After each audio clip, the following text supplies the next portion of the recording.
আসসালামু আলাইকুম, কেমন আছেন সবাই? রামেন এখনকার বাচ্চারা সবার পছন্দের খাবার এটা। আর অনেক রকমভাবে রান্না করা যায় আর অনেক রকম পাওয়া যায়। তো এই রামেনটা সেদিন আমার মেজা নিয়ে আসছে শপিং মল থেকে। তো এর মধ্যে এই মশলাগুলোই ছিল আর খেতেও কিন্তু ভালো। আর এই তো পানি দিয়ে দেওয়া হলো, পানির মধ্যে দুটো রান্না করবে। রামেনগুলো সিদ্ধ হতে কিন্তু অনেকটা সময় লাগে, এখানে 1 পাতিল পানি দিলে হতো। বেশি পানির মধ্যে সিদ্ধ হলে বেশি ভালো হয়। এরা প্রথম রান্না করছে তো অল্প পানি হয়ে গেছে, এরা ভাই বোন মিলে রান্না করছে। তো ঘরে মাংস রান্না করা ছিল না, আবার কিমাও ছিল না, এই জন্য সসেস ভেজে নিছে। আর এই তো নাগেট ভেজে দিয়ে নিল আর 2টা ডিম সিদ্ধ করে নিছে। পানি কম হয়ে গেছে রামেনে। আর রামেন একটু ঝোল ঝোল, ঝোলটাই খেতে দারুণ, মানে ঝোলটাই বেশি মজা লাগে। মশলাযুক্ত তেল তেল একটু ঝাল ঝাল। এটা শুকনো হয়ে গেছে দেখে আবার একটু গরম পানি করে নিয়েছে, পানিটা মিক্স করবে। আর এই তো সসেস টুকরো টুকরো করে নিছে, নাগেটগুলো কেটে দিয়ে দিবে।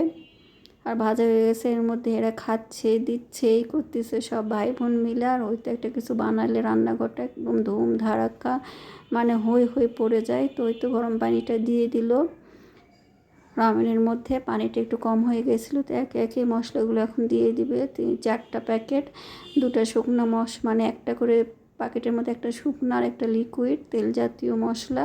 তো এগুলো দিয়ে দিচ্ছে একটু ঝাল ঝাল, মানে আর কোনো কিছুই দিতে হয় না। এই প্যাকেটের মধ্যে সব মশলাগুলো আছে, দারুণ খেতে লাগে। আর মরিচ, কাঁচা মরিচ, পেঁয়াজ কিছুই দিতে হয় না, এভাবে সিদ্ধ করে। আর মশলার মধ্যে সব ফ্লেভার আছে, খেতে কিন্তু খুব মজা হয়। আমিও ভাবছিলাম হয়তো ঝালে খাওয়া যাবে না, কই খুব একটা ঝালও না, কালারটাও যা সুন্দর হয়। এই তো পানির মধ্যে রসটা ঝোলটা দিয়ে এখন এই মশলাটা দিয়ে পানির মধ্যে নেড়ে চেড়ে দিল, এখন একে একে সাজাবে। এখানে আরও অনেক রকম সবজি দিয়ে খাওয়া যায়। এখানে ফুলকপি, পাতাকপি, গাজর বড় বড় করে টুকরা করে দিলে, আর জাপানিজ মূলাও কাটে দেয়, tofu দেয়, মানে সব কিছু ভেজিটেবল দিয়েও খাওয়া যায়। আর আস্ত মাংস টুকরা, মুরগির মাংস টুকরাগুলো দিয়েও খাওয়া যায়। আবার কিমা, টিকা সব কিছু দিয়েই খাওয়া যায়, ভেজিটেবল দিয়েও খাওয়া যায়, মানে আপনি ইচ্ছা মতো খেতে পারবেন।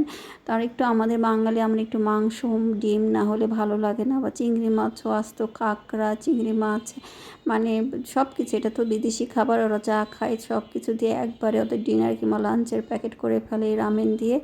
তো আমার মনে হয় ক্যাবেজটা দিলে আর ওইতে পেঁয়াজ কলি বা পেঁয়াজের পাতা যেটা পাওয়া যায়, আবার পেঁয়াজ একটু নতুন পেঁয়াজ, যেটা বড় বড় চাইনিজ পেঁয়াজগুলো পাওয়া যায় বড় বড়, সেগুলো একটু কেটে দিলে ভালোই লাগবে খেতে, সুন্দর একটা ঘ্রাণ বের হবে। কিন্তু তারপরেও কিন্তু এই মশলা দিয়ে শুধু রান্না করছে, খেতে ভালোই লাগছে। আর একটু মাংস মাংস হলে নুডলস কিন্তু ভালোই লাগে খেতে, আর ঝোলটা খেতে ভালো, বেশি মজা।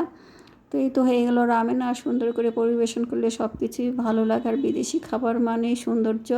তারপরে এই আমাদের একটু ঝাল বেশি, মশলা বেশি হলে ভালো লাগে, এই জন্য খাবারটা ভালোই লাগছে খেতে।